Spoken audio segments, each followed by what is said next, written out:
जय हिंद। स्वागत है आपका एक और नए धमाकेदार वीडियो में। आज हम आपको इंग्लिश एग्जाम के लिए वैसे ऑब्जेक्टिव प्रश्न कराने वाले हैं जो आपके पेपर में रहने वाला है। चाहे आप किसी भी पाली में एग्जाम दे, इसी तरह के प्रश्न पूछे जाने वाले हैं। तो वीडियो को शुरू से लेकर अंत तक देखना है, एक भी प्रश्न को मिस नहीं करना है। तो चलिए हम आपको सभी प्रश्न करा देते हैं। इसमें आपका पहला प्रश्न है कि Jim asked Mrs Green to keep the old newspaper for the school going children who dash them. तो इसका अर्थ है कि जिम आस्क्ड मिसेज ग्रीन, जो है ना, जिम मिसेज ग्रीन से पूछती है कि आप इस पुराने ओल्ड न्यूज़पेपर का क्या कर रहे हैं। तो मिसेज ग्रीन इसका जवाब देती है, ग्रीन जो है, कि मैं इन सभी न्यूज़पेपर को कलेक्ट कर रही हूं ताकि स्कूल के बच्चों को दे दूं और वो इसे पढ़े। तो वह क्या कर रही थी? तो कलेक्ट कर रही थी सभी ओल्ड न्यूज़पेपर का। तो इसका राइट आंसर जो है ना आपका हो जाएगा डी, कलेक्टेड। उसके बाद नेक्स्ट है आपका दूसरा प्रश्न कि Jim told Mr Johnson that it would reduce dash and save ecology if he did not use his car for travelling to short distance. तो है ना, जिम जिम जो है वह कहता है किससे? मिस्टर जॉनसन से, कि आप जो है ना थोड़े थोड़े दूरी के लिए, मतलब छोटा छोटा दूरी तय करने के लिए आप कार का इस्तेमाल करते हैं, जिससे पर्यावरण को बहुत ही प्रदूषित करता है, इकोलॉजी को बहुत ही पोल्यूशन करता है। तो इसीलिए इसमें राइट आंसर आपका हो जाएगा बी, पोल्यूशन। क्योंकि जो मिस्टर जॉनसन था, यह छोटे छोटे दूरी के लिए जो हमेशा कार से ही जाता था। यहाँ इसका ऑफिस है और इसका यहाँ पर घर है, तो ये छोटे दूरी तय करने के लिए भी कार से ही जाता था। तो जिम जो है कहता है कि आप जो छोटे छोटे दूरी तय करने के लिए कार से जाते हैं, उससे क्या इकोलॉजी प्रभावित, प्रदूषित नहीं होता है, पोल्यूशन नहीं होता है। तो यहीं पर यहाँ पर यही प्रश्न था। तो इसका आंसर आपका बी हो जाएगा। उसके बाद तीसरा प्रश्न है कि Jim's mother's told him that he used up dash by watching television all time. जो है ना, जिम की जो माँ थी, तो देखिए इसमें क्या हुआ था, इसमें पढ़े होंगे me at the ecology beat में। तो इसमें जिम जो है ना, इसको जॉनसन को कहता है कि आप तो छोटे छोटे दूरी के लिए हमेशा कार का इस्तेमाल करते हैं। तो जिम मिस्टर जॉनसन भी कहता है कि आपकी भी माँ तो हमेशा जो है ना टेलीविजन को देखते रहती हैं, क्या उससे इलेक्ट्रिसिटी समाप्त नहीं होता है, उससे ख़त्म नहीं होता है? तो इसका आंसर आपका सी, इलेक्ट्रिसिटी। जो है ना, उसकी माँ हमेशा जो है ना इलेक्ट्रिसिटी बाय द वाचिंग, मतलब हमेशा टीवी को देखती रहती थी, टेलीविजन को। उसके बाद तीसरा प्रश्न है आपका, चौथा प्रश्न है कि Aung San Suu Kyi was fighting for dash in Burma. तो जो आंग सान सू क्यू था, वह डेमोक्रेसी के लिए जो है ना फाइटिंग कर रहा था, लड़ाई कर रहा था बर्मा में। तो इसका आंसर आपका हो जाएगा ए, डेमोक्रेसी, लोकतंत्र के लिए। फिर नेक्स्ट है the Nobel peace prize was given to Aung San Suu Q को जो है ना नोबेल प्राइज कब मिला था? तो 1991 ईस्वी को उसे नोबेल प्राइज दिया गया था। इसे आप याद ही कर लीजिए। उसके बाद नेक्स्ट है आपका कि in this story the author shows how little children sometimes behave in more mature manner than. ये जो है ना स्टोरी में कहा गया था ऑथर के द्वारा कि जो चिल्ड्रेन होते हैं, बच्चे होते हैं, छोटे बच्चे, वह जो है ना एडल्ट्स की तुलना में बहुत ही ज़्यादा परिपक्व होते हैं, उससे ज़्यादा मेच्योर होते हैं। तो इसका आंसर आपका हो जाएगा डी, एडल्ट्स। उसके बाद नेक्स्ट है आपका Malasa put down her foot and splashed dirty water on to Ekaliya's. जो है ना, मलासा जो है ना, वो अपने पैरों से क्या करता है, जो गंदे पानी था उसे किस पर उछालता है? तो अकल्याज पर उतरता है, जिस कारण से अकल्याज का क्या जो है ना खराब हो जाता है, तो उसका फ्रॉक जो है ना खराब हो जाता है। तो इसका आंसर आपका हो जाएगा सी, फ्रॉक। उसके बाद नेक्स्ट है कि Malasa's dash come out and started scolding Ekaliya's mother. जो है ना, जब पानी उछाल देता है तो क्या होता है? तो मलासा का यहाँ पर मदर आ जाता है और इसका भी मदर आ जाता है, और दोनों एक दूसरे को डांटने लगते हैं, लड़ाई करने लगते हैं। तो इसका आंसर आपका हो जाएगा डी, मदर। फिर नेक्स्ट है आपका कि Vidyapati poems are about Radha and Krishna. मतलब राधा एंड कृष्ण के बारे में जो है ना विद्यापति की जो पोएम है वह आधारित है। उसके बाद नेक्स्ट है कि lord Krishna had not meet dash for some time. तो राधा से जो है ना कृष्ण जी वह नहीं मिल पाते थे समय समय पर। तो इसका आंसर आपका हो जाएगा ए, राधा। उसके बाद नेक्स्ट है आपका कि Radha friends were dash about her. तो इसका हो जाएगा राइट आंसर आपका बी, मतलब राधा के जो फ्रेंड्स थे वह हमेशा वरियड रहते थे, मतलब चिंतित रहते थे। फिर है this poem is the form of. तो this poem is the form, poem का क्या फॉर्म है? तो यह जो है ना ये एक रिपोर्ट है। तो इसका आंसर आपका हो जाएगा रिपोर्ट। उसके बाद देखिए नेक्स्ट है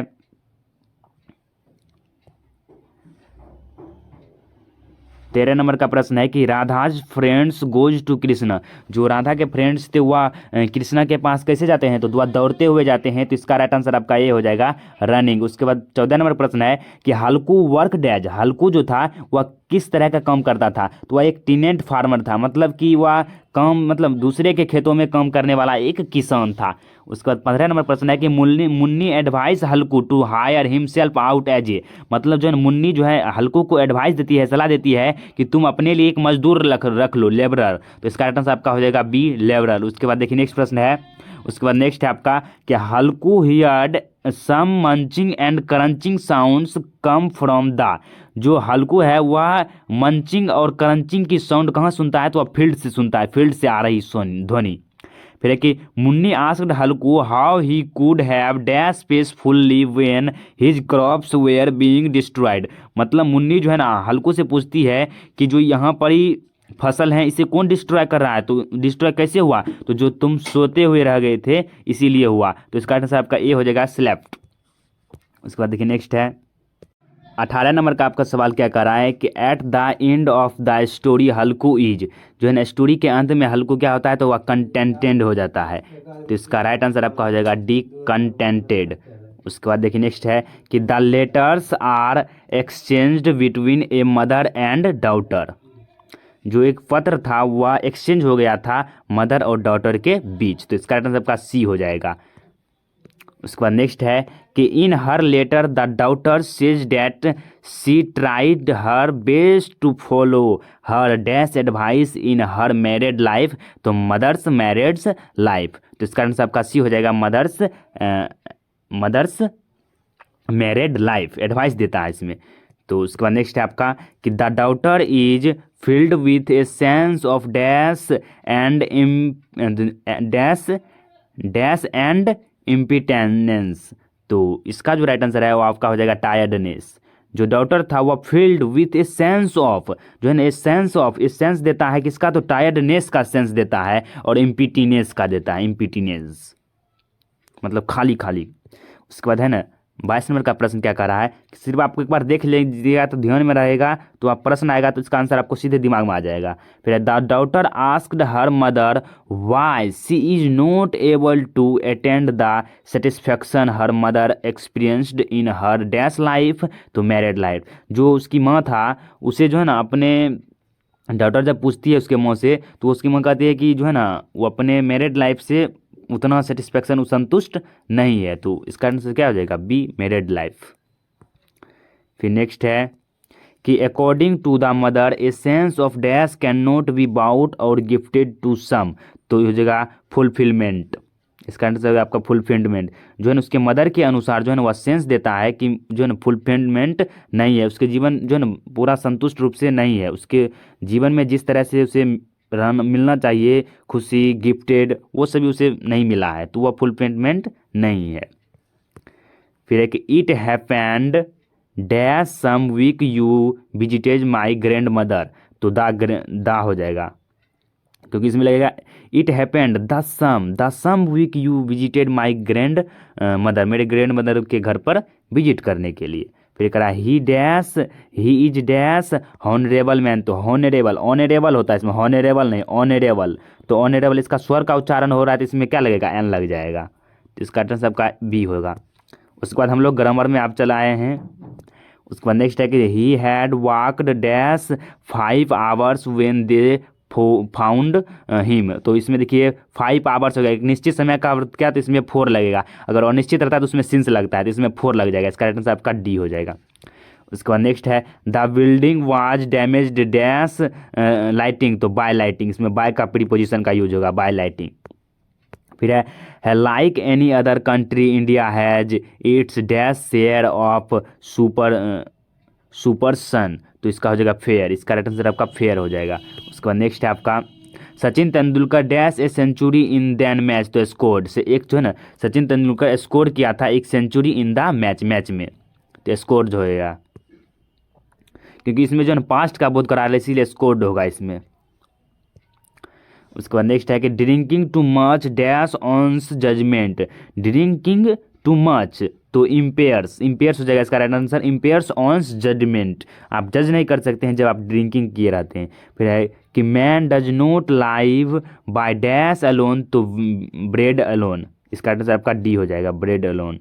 फिर है it is not possible to dash the suffering तो मिटिगेट, इसका आंसर होगा मिटिगेट, कि it is not possible to mitigate the suffering. उसके बाद नेक्स्ट है आपका कि I have just come back from Ranchi, जो है ना मुझे रांची जाना पड़ेगा पुनः, तो इसमें कम पुनः जाना पड़ेगा, तो इसमें देखिए क्या हो जाएगा, इसमें आई हैव लग गया है और कम बैक है, तो हैव का इस्तेमाल हुआ है तो ये आपका हो जाएगा प्रेजेंट परफेक्ट टेंस में, क्योंकि इसमें चुका है चूंकि है आ जाएगा, तो इसका राइट आंसर आपका हो जाएगा प्रेजेंट परफेक्ट टेंस। क्योंकि देखिए इंडिफिनिट टेंस में तो वाज या वेयर लगता है, इम्परफेक्ट कंटिन्यूअस में तो इसमें आपका वाज या वेयर के बाद V4 लगता है, तो V4 भी नहीं है इसमें, और परफेक्ट इसमें भी तो हैड बीन के बाद जो है ना आपका V4 ही लगता है, तो लेकिन इसमें भी V4 नहीं लगा है, तो आपका जो है ना राइट आंसर क्या हो जाएगा, सी ही हो जाएगा, उदाहरण से भी निकाल सकते हैं। फिर है कि it has been raining for a week, तो हैज़ बीन आ गया है, उसके बाद V4 भी आ गया है, तो आपका क्या हो जाएगा प्रेजेंट परफेक्ट कंटिन्यूअस टेंस, क्योंकि इसका फॉर्मूला होता है, इसका जो सूत्र होता है सब्जेक्ट प्लस हैज या है प्लस बीन आ जाता है, उसके बाद V4 आता है, तो ये आपका हो जाता है प्रेजेंट परफेक्ट कंटिन्यूअस टेंस का उदाहरण। फिर एक ही वेंट होम, तो इसमें आपका वर्ब टू का इस्तेमाल हुआ था, वो पास्ट इंडिफिनिट टेंस होगा, कंटिन्यूअस तो होगा ही नहीं क्योंकि वर्ब फोर आता है इसमें भी वर्ब फोर आता है, और परफेक्ट में तो होगा ही नहीं क्योंकि इसमें हैज या हैड का प्रयोग होता है। उसके बाद देखिए नेक्स्ट है आपका कि एनीथिंग क्या है, तो यह इंडिफिनिट प्रोनाउन है, इसका आंसर आपका ए हो जाएगा इंडिफिनिट प्रोनाउन। फिर कि ऑन अनदर जो ना रेसिप्रोकल प्रोनाउन है, इसका आंसर ए हो जाएगा, बी हो जाएगा रेसिप्रोकल प्रोनाउन। आर्मी क्या है, तो ये पहले भी करा चुके हैं, आर्मी एक कलेक्टिव नाउन है, क्योंकि आर्मी मतलब सेना होता है, समूह का बोध हो रहा है, कलेक्टिव नाउन मतलब समूहवाचक नाउन संज्ञा। फिर दिस क्या है, तो ये डेमोस्ट्रेटिव प्रोनाउन है। उसके बाद नेक्स्ट है आपका कि he dash to go there regularly, तो यूज्ड, ही के साथ यूज का प्रयोग होगा, यूज्ड टू, क्योंकि यूज्ड के बाद ही टू प्रीपोजिशन का इस्तेमाल करते हैं, तो he used to go there regularly. फिर है कि इनसाइड जो है ना यह है आपका किसी इनसाइड मतलब जगह का प्लेस का बोध करा रहा है इसमें, और ये एडवर्ब तो है ही, तो एडवर्ब ऑफ प्लेस हो जाएगा, इसका आंसर बी। सम क्या है, तो सम इसमें क्या हो जाएगा, सम जो है ना वह आपका न्यूमेरियल एडजेक्टिव है, एडजेक्टिव तो है लेकिन यह न्यूमेरियल ऑब्जेक्टिव है। फिर है वुड मतलब लकड़ी होता है, ये क्या है, तो ये फेमिनिन जेंडर है। फिर है कम हेयर प्रदीप, तो कम हेयर प्रदीप ये वोकेटिव केस है, इसका आंसर आपका सी हो जाएगा वोकेटिव केस। उसका नेक्स्ट है आपका कि it has been raining for a week, तो वही वाला प्रश्न आ गया कि इसमें प्रेजेंट परफेक्ट कंटिन्यूअस टेंस लग जाएगा, क्योंकि हैज़ या हैव के बाद जो है ना आपका क्या आता है बीन आता है, उसके बाद आपका V4 आ जाता है, तो ये आपका क्या हो जाता है प्रेजेंट परफेक्ट कंटिन्यूअस टेंस। फिर है कि he dash not come before me, तो he dare not come before me. फिर है अनरीजनेबल जो है सेंसलेस। फिर है सेल्फ कंट्रोल, तो यह आपका रेस्टोरेंट है, इसका आंसर आपका ए हो जाएगा। इसके बाद देखिए नेक्स्ट है कि फुल्ली अंडरस्टैंड, तो ये हो जाएगा कंप्रीहेंड ये है फुल्ली अंडरस्टैंड। फिर है कि as population dash up more and more people are forced to convert forest into farmlands, तो ग्रोज हो जाएगा, इसका आंसर ग्रोज। उसके बाद चलिए नेक्स्ट प्रश्न की ओर चलते हैं। अंत में आपको है जो सभी राइटर का नेम को एक बार याद करके जाना है, या एक बार पढ़ लीजिएगा सिर्फ तो हो जाएगा आपका, क्योंकि राइटर नेम से बहुत सारे प्रश्न रहते हैं। पहला है कि द पेस फॉर लिविंग, तो ये आरसी हचिंसन के द्वारा लिखा गया है। Me and the ecology beat, तो ये जॉन लेक्स्यू के द्वारा लिखा गया है। गिल्लू तो महादेवी वर्मा के द्वारा लिखा गया है। What is wrong with Indian film में क्या क्या गलतियां हैं, तो ये सत्यजीत राय के द्वारा लिखा गया है। उसके बाद देखिए नेक्स्ट है आपका एक्सेप्टेंस स्पीच, तो अंग सान सू क्यू के द्वारा लिखा गया है। ऑन्स अपॉन ए टाइम, तो ये टोनी मोरिसन के द्वारा लिखा गया है। The unity of Indian culture, तो यह है ना हुमायूं कबीर के द्वारा लिखा गया है। उसके बाद है कि लिटिल गर्ल्स विजर दैन मैन, तो ये लियो टॉल्स्टॉय के द्वारा लिखा गया है, तो इसका आंसर आपका हो जाएगा लियो टॉल्स्टॉय। इसमें से बहुत सारे प्रश्न पूछे जाते हैं। उसके बाद देखिए पोइट्री सेक्शन का आते हैं। उसके बाद है कि गॉड मेड द कंट्री, ईश्वर ने देश बनाया, ईश्वर ने जो है ना देश बनाया, तो इसका हो जाएगा आपका विलियम कॉपर। और ऑड ऑन सॉलिट्यूड, तो Alexander Pope. Polythene bag, Durga Prasad Panda. Thinner than a crescent, तो ये हो जाएगा विद्यापति। फिर द इम्पिटी हट, तो पेरिसेमीथोरन। उसके बाद नेक्स्ट है आपका कोयल। तो कोयल जो है वह पूरन सिंह के द्वारा लिखा गया है। कोयल किसके द्वारा लिखा गया? पूरन सिंह के द्वारा। द स्लीपिंग पोर्टर तो ये लक्ष्मी प्रसाद देवकोटा के द्वारा लिखा गया है। मार्था तो वाल्टर डेलामेर के द्वारा लिखा गया है, मार्था। तो सॉल्व करते हैं और आपको ग्रामर पर विशेष ध्यान देना होगा क्योंकि आपके ग्रामर से जो ना 60 प्रश्न रहने वाला है और बुक से प्रोज एंड पोएट्री सेक्शन से आपका कुल 40 प्रश्न ही पूछा जाता है। तो आपको ग्रामर पर विशेष ध्यान देना है। तो चलिए शुरू करते हैं और पहले हम लोग ग्रामर का सॉल्यूशन करेंगे, उसके बाद किताब वाले प्रश्न को भी सॉल्यूशन करने वाले हैं। तो इसमें आपका पहला प्रश्न है कि he was teaching in the class. ये जो है ना कौन सा टेंस है? तो पहले ही क्या है? तो ही सब्जेक्ट है आपका, तो ये सब्जेक्ट हो जाएगा। उसके बाद वाज, वाज तो क्या होता है? हेल्पिंग वर्ब होता है, तो ये हो जाएगा यहाँ पर ही वाज या वेयर, वाज या वेयर। तो इसमें आपका वाज लगा हुआ है। उसके बाद देखिए टीचिंग, टीचिंग कौन सा फॉर्म है? तो वर्ब का ये चौथा फॉर्म है जिसे आप VNG फॉर्म कहते हैं। उसके बाद आपका ऑब्जेक्ट है, तो इसमें जब भी वाज या वेयर लगा हुआ दिखेगा आपको तो ये हो जाएगा आपका पास्ट टेंस, पास्ट टेंस। लेकिन इसमें V4 है तो V4 में हो जाता है कंटिन्यूअस टेंस, कंटिन्यूअस टेंस हो जाएगा आपका। तो इस तरह से जो है ना आपका राइट आंसर हो जाएगा पास्ट इम्परफेक्ट कंटिन्यूअस टेंस, क्योंकि इसको हम दूसरे नाम से जानते हैं, पास्ट इम्परफेक्ट कंटिन्यूअस टेंस के नाम से भी जानते हैं। जैसे आप पढ़े होंगे, अगर इसमें सब्जेक्ट के बाद इज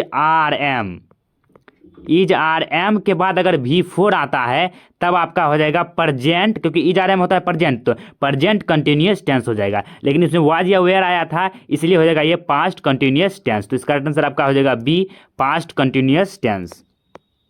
इस तरह से आसान ही प्रश्न रहता है टेंस से। उसको देखिए the train had left before I reached the station. तो इसमें देखिए कौन सा, पहले आप छोड़ने का प्रयास कीजिए, इसमें कौन सा नहीं होगा? तो इसमें कंटिन्यूअस तो होगा ही नहीं क्योंकि इज आर एम रहना चाहिए, तो ये तो होगा ही नहीं आपका। उसके बाद देखिए इसमें है कंटिन्यूस, ये भी नहीं होगा क्योंकि इसमें इज आर एम V4 लगता है कंटिन्यूस में। और इंडिफिनिट टेंस तो इसमें जो ये भी नहीं होगा क्योंकि इसमें देखिए क्या करेंगे, the train had left before I reach the station. जब हम स्टेशन पहुंचे तो वहाँ से ट्रेन जो है खुल चुकी थी। तो इसमें दो सेंटेंस को जोड़ा गया है और खुल चुकी थी, तो इसमें चुकी थी आ गया, तो ये हो जाएगा आपका past perfect tense, past perfect tense हो जाएगा इसका राइट आंसर। और इसमें वर्ब टू लगा हुआ है रिच्ड, तो इससे भी आप पता कर सकते हैं। इसका आंसर आपका हो जाएगा C, पास्ट परफेक्ट टेंस। उसके बाद तीसरा प्रश्न है आपका कि she had been reading his book for a month. तो इसमें आप देखिए कि हैड बीन लग गया है, उसके बाद रीडिंग लग गया है। जब भी सब्जेक्ट के बाद हैड बीन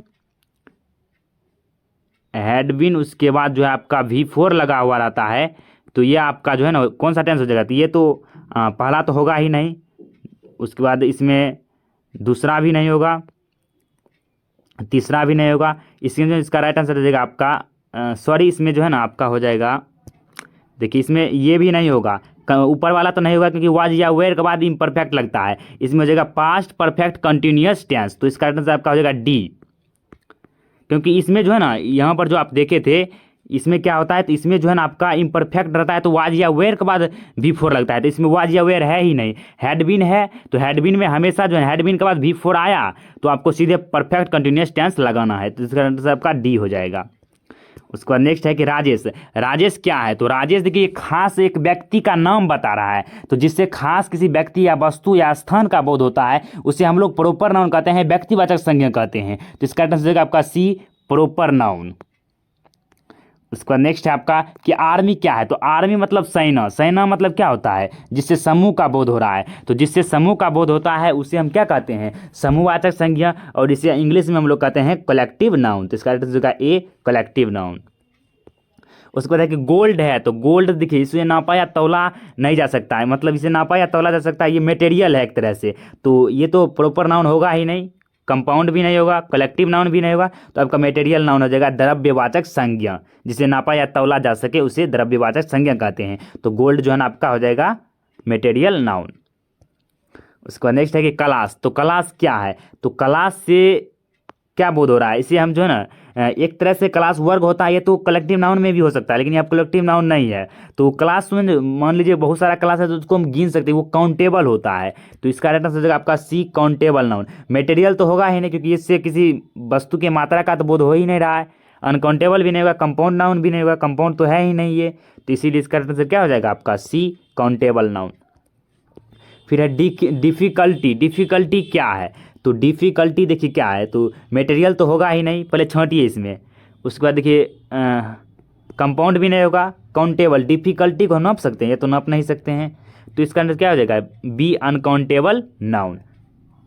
डिफ़िकल्टी मतलब होता है जो कठिन है, उसको वो तो हमको नाप ही नहीं सकते हैं उसको, तो इसका आंसर हो जाएगा बी अनकाउंटेबल नाउन। उसके बाद नेक्स्ट है आपका कि if I were a king, जो है ना, अगर मैं राजा बनते हैं, मतलब अगर मैं राजा बन जाऊं तो I dash make you my queen, जो है मैं तुम्हें अपना रानी बना लूंगा। तो इसमें इस तरह से वाक्य है, तो इसमें क्या हो जाएगा? If I were a king I must, ये हो जाएगा I must make you my queen. तो इसका राइट आंसर आपका हो जाएगा, इसमें जो है ना माइट नहीं होने वाला है, माइट भी नहीं होगा इसमें, सॉरी उसमें बोला गया था माइट, लेकिन माइट इसमें नहीं होने वाला है। If I were a king I would make you my queen, तो इसमें जो है ना मे भी नहीं होगा, शुड भी नहीं होगा, तो इसका आंसर होगा आपका सी, वुड होगा, वुड। उसका नेक्स्ट है कि डैश गॉड ब्लेस यू, तो मे गॉड ब्लेस यू होता है, ये आप भी कई कई बार सुने होंगे, तो इसका आंसर होगा B, may God bless you. उसका नेक्स्ट है कि it dash rain tonight, तो it might rain tonight, तो इसका आंसर आपका बी हो जाएगा, it might rain tonight. उसके बाद नेक्स्ट है आपका कि क्या, who knows the next lesson Anil dash, तो अनिल क्या है? तो ये थर्ड पर्सन है, इसके साथ तो हैव लगता ही नहीं है, डू भी नहीं लगता है, वुड तो लगेगा ही नहीं, तो डज नहीं लगता है हमेशा इसके साथ, तो इसीलिए इसका आंसर होगा सी, डज। ये जो है ना ये भी का V5 फॉर्म है, तो हमेशा इसके साथ V5 फॉर्म ही जुड़ता है, इसीलिए इसमें डज लगेगा। फिर है कि MOV है, तो MOV है ना जो है ना आपका एक कलेक्टिव नाउन है, इसका आंसर आपका बी हो जाएगा, कलेक्टिव नाउन। सिर्फ आपको सब ध्यान में रखना है। उसके बाद है माइन। माइन क्या है? तो ये पॉजेसिव प्रोनाउन है, ये सभी आप वॉइस पढ़े होंगे तो आपको यहाँ पर बताया गया होगा कि ये पॉजेसिव प्रोनाउन है, सिर्फ आपको ध्यान में रखना है कि ये पॉजेसिव प्रोनाउन है। उसके बाद नेक्स्ट है आपका कि he dash note have done it, he dash, तो ही मे होगा, ही मे नोट हैव डन इट, इसका आंसर आपका हो जाएगा ए, मे। उसके बाद नेक्स्ट है, ये भी आसान ये प्रश्न है कि मच। मच क्या है? तो मच तो एडवर्ब है, ये जानते हैं, लेकिन किसका बोध करा रहा है? एडवर्ब में, तो क्वांटिटी का बोध करा रहा है, तो इसका आंसर हो जाएगा एडवर्ब ऑफ क्वांटिटी, ये मात्रा का बोध करा रहा है। जैसे किसी वस्तु के खाद्य पदार्थ में नहीं कहते मच देन मतलब बहुत ज़्यादा हो गया, तो उसमें मात्रा की बोध कराने के लिए हम लोग मच का प्रयोग करते हैं।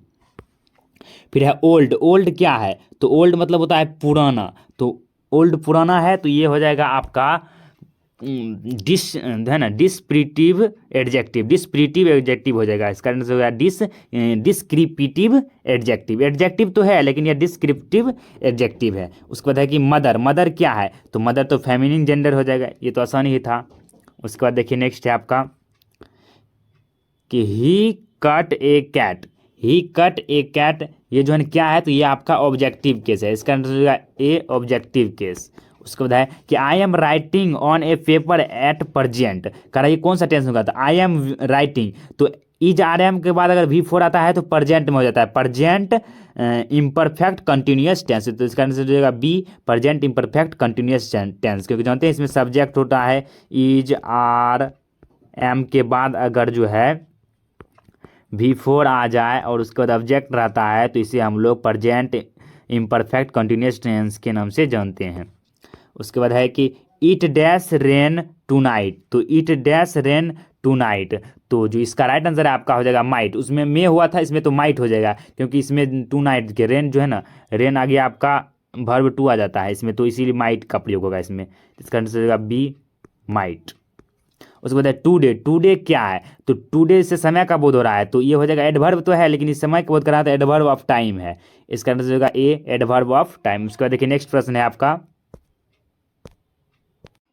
नेक्स्ट प्रश्न है आपका कि मच है, तो रिपीट हो गया ये प्रश्न, ये तो है एडवर्ब ऑफ क्वांटिटी, किससे मात्रा का बोध हो रहा है, तो ये आपका हो जाएगा एडवर्ब ऑफ क्वांटिटी। फिर है बैडली। बैडली क्या है? तो ये आपका एडवर्ब ऑफ मैनर है। उसके बाद है इनसाइड क्या है? तो ये एडवर्ब ऑफ प्लेस है, तो इसका आंसर हो जाएगा आपका बी, एडवर्ब ऑफ प्लेस। तो इस तरह से जो ना आपका ग्रामर का जो ना जितना ऑब्जेक्टिव क्वेश्चन था वो समाप्त होता है। अब चलिए हम लोग किताब वाले ऑब्जेक्टिव क्वेश्चन को सॉल्व करते हैं।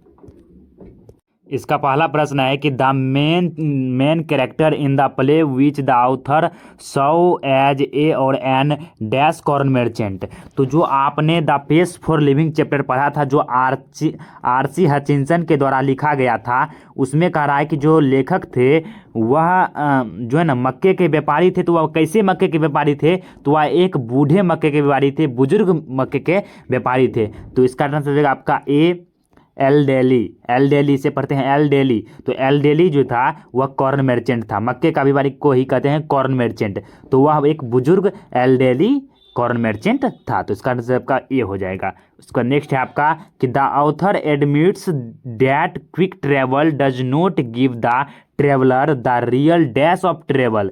तो इसका हो जाएगा आपका राइट आंसर प्लेजर। मतलब जो है ना ट्रेवल्स, जो यात्रा करने के लिए, जो ना यात्रा अगर हमें शीघ्र करते हैं तभी उसका हमें मज़ा आता है। प्लेजर मतलब खुशी मिलता है। तो यात्रा तीव्र गति से नहीं होती है। यात्रा को अगर तीव्र गति से कीजिएगा, अगर मतलब कहीं घूमने जाना है, तो वो तीव्र गति से यात्रा में हमें वो सुखी नहीं मिलता है जितना हम शीघ्र से यात्रा करते हैं, पूरे अच्छे तरीके से घूम टहल के यात्रा करते हैं, तो उसमें हमें असली प्लेजर मिलता है, खुशी मिलता है। इसका आंसर हो जाएगा बी। उसका देखिए नेक्स्ट प्रश्न है आपका कि slow thinkers have a disadvantage when it comes to earning a dash. तो ए लिविंग, मतलब जो स्लो थिंकर्स होते हैं, मतलब धीमा सोचने वाले व्यक्ति होते हैं, वह जो अर्निंग करने में वह क्या होते हैं, तो अपने जीवन में बहुत ही पीछा होते हैं। तो डिसएडवांटेज होते हैं। तो इसका हो जाएगा लिविंग, मतलब अपने जीवन में। उसका आंसर आपका सी हो जाएगा। फिर in this lesson the author compares Indian films with films.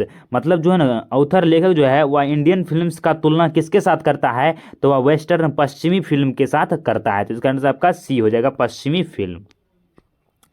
उसके बाद नेक्स्ट प्रश्न कि the cinema dash in various major the function of poetry, music, painting, drama, architecture and a host of other arts major and minor. तो उसका combines होता है, पूरा चीज़ का, म्यूजिक हो गया, पोएट्री, पेंटिंग, ड्रामा, आर्किटेक्चर, सभी का जो है ना कंबाइंस होता है। तो इसका आंसर आपका ये हो जाएगा कंबाइंस। उसके बाद है कि the old women was dash enough to know she could not help the young people to intelligent. तो इसका आंसर आपका हो जाएगा बी, इंटेलिजेंट। उसके बाद सातवां प्रश्न है कि the sadness of the slaves made them sit with their dash bent. तो सोल्जर हो जाएगा इसका राइट आंसर, सोल्जर। जो सैडनेस होते हैं और सेवलेस का, वह सोल्जर होता है। तो इसका आंसर आपका बी हो जाएगा, सोल्जर्स।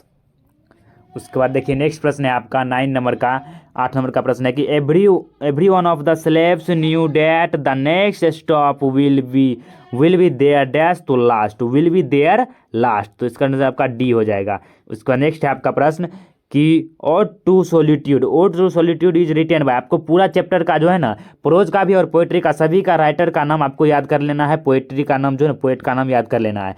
तो ओड टू ऑटम जो है ना, ओड टू जो सॉलिट्यूड है, ये अलेक्जेंडर पोप के द्वारा लिखा गया है। तो इसका आंसर आपका ए हो जाएगा। फिर नेक्स्ट है आपका कि happy man once are satisfied by the poetry inherited by him from his. तो इसका जो राइट आंसर है वो हो जाएगा आपका फादर। तो इसका आंसर आपका हो जाएगा डी, फादर। उसके बाद नेक्स्ट प्रश्न है आपका कि hours day and years slide away dash for happy man. उसके बाद इसका नेक्स्ट है, प्रश्न का अर्थ है कि जो हैप्पी मैन होता है उसका आवर्स हो गया, घंटा हो गया, दिन हो गया और ईयर्स हो गया, वह किस तरह से गुजरता है? तो वह सॉफ्टली गुजरता है, सॉफ्टली, अच्छे तरीके से गुजरता है। मतलब वह सभी चीज़ों के अच्छे तरीके से एंजॉय करता है हैप्पी मैन। तो इसका अर्थ आपका सी हो जाएगा। उसके बाद देखिए नेक्स्ट प्रश्न है आपका 12 नंबर का प्रश्न है कि मेडिटेशन, जो मेडिटेशन है is the happy man. Meditation आदमी जो हैप्पी मनुष्य, मतलब जो खुशी व्यक्ति है, उसके लिए क्या होता है? तो प्लेजेज होता है। इसका आंसर बी। फिर the poet does not want anything to mark the place where he is dash. तो बुरियड। इसका आंसर आपका हो जाएगा ए, बुरियड। उसके बाद नेक्स्ट है आपका कि in this poem the poet talks about the difficult life of porters is the. तो उसका जो difficult life of the porters जो है वह होता है हिल्स। तो इसका आंसर आपका डी हो जाएगा, हिल्स। उसका देखिए नेक्स्ट प्रश्न है आपका कि the porter was going up A dash. तो जब द पोर्टर ऑफ जो है ना, वह गोइंग ऑन, तो इसका राइट जो ना आंसर हो जाएगा ना, पोर्टर जो है वह क्लिफ, तो इसका राइट आंसर आपका हो जाएगा सी, क्लिफ। उसका नेक्स्ट है कि as a result of very hard work the porters dash, porter मतलब कुली होता है, तो पोर्टर्स डैश बीट फास्ट, तो इसमें देखिए इसका राइट आंसर हो जाएगा आपका पल्स है, हार्ट है, नर्व्स है, मसल्स है, तो इसका जो राइट आंसर है वो हो जाएगा आपका मसल्स, तो इसका आंसर होगा डी, मसल्स। उसके बाद है कि the porters son shivered with cold and was dash, तो इसका जो राइट आंसर है आपका हो जाएगा, तो जिसका आंसर है हंगरी हो जाएगा, इसका आंसर होगा डी, सी, हंगरी। तो ऊपर वाला जो प्रश्न था इसका जो था ना, result of very hard work the porters breathed fast, तो इसका आंसर आपका बी हो जाएगा, हार्ट होगा, ये नहीं होगा, थोड़ा सा मिस्टेक हो जाता है। इसके बाद नेक्स्ट है आपका कि in the last line the reader finds the porters dash over the rich kingdom of sleep, तो रिजाइनिंग, इसका आंसर ए हो जाएगा, रिजाइनिंग। उसके बाद नेक्स्ट है आपका कि जो है ना mister Grassler was a dash boot maker, तो जो मिस्टर ग्रेसलर था वह जर्मन बुट मेकर था, इसका answer B, German boot maker. उसके बाद for mister Grassler boot maker was a dash, a या एन डैश, तो एन आर्ट, तो इसका आंसर आपका हो जाएगा ए, एन आर्ट। फिर है मिस्टर जो है ना mister Gessler blamed the big films for talking away the जो है ना livelihood of dash like himself who worked on A love scale, तो इसका जो राइट आंसर है वो हो जाएगा आपका बियर्स, सी हो जाएगा इसका राइट आंसर, बियर्स। उसके बाद देखिए नेक्स्ट प्रश्न है आपका, सॉरी इसमें बियर्स नहीं होगा, आपका हो जाएगा जो है ना वर्कर्स हो जाएगा, इसका राइट आंसर वर्कर्स, ये जो है ना ये राइट आंसर आपका नहीं होगा। उसका नेक्स्ट है आपका कि when the author visited mister Grassler shop after a gap of nearly 2 years he found another dash name also painted on of the windows of the shop, तो जिसका राइट आंसर हो जाएगा बुट मेकर्स। उसका next है कि the young man admitted that Mr Gessler was the best boot maker is dash, तो London इसका हो जाएगा राइट आंसर। फिर है कि it has been resigning, sorry it has been running for a week, ये क्या है, तो इसमें हैव के बाद जो है ना V4 लगता है, तो वह हो जाता है आपका प्रेजेंट परफेक्ट कंटिन्यूअस टेंस, इसका आंसर आपका डी हो जाएगा। उसको नेक्स्ट है आपका कि ही वेंट होम, ये कौन सा है, तो ही वेंट होम, सब्जेक्ट के बाद V2 आ गया, तो V2 आता ही आपको पता चल जाएगा कि पास्ट इंडेफिनिट टेंस है, तो इसका आंसर आपका ये हो जाएगा पास्ट इंडेफिनिट टेंस। तो इस तरह से जो ना आपका ऑल ऑब्जेक्टिव क्वेश्चन जो 50 ऑब्जेक्टिव क्वेश्चन सॉल्व होता है, आशा है कि आपको पूरा समझ में आया होगा। मिलते हैं नेक्स्ट वीडियो में, तब तक के लिए जय हिंद, जय भारत। अगर चैनल पर पहली बार है चैनल को सब्सक्राइब कर लिए, किस तरह का कंटेंट आपको यहाँ पर मिलता है और हमेशा मिलता रहेगा। धन्यवाद।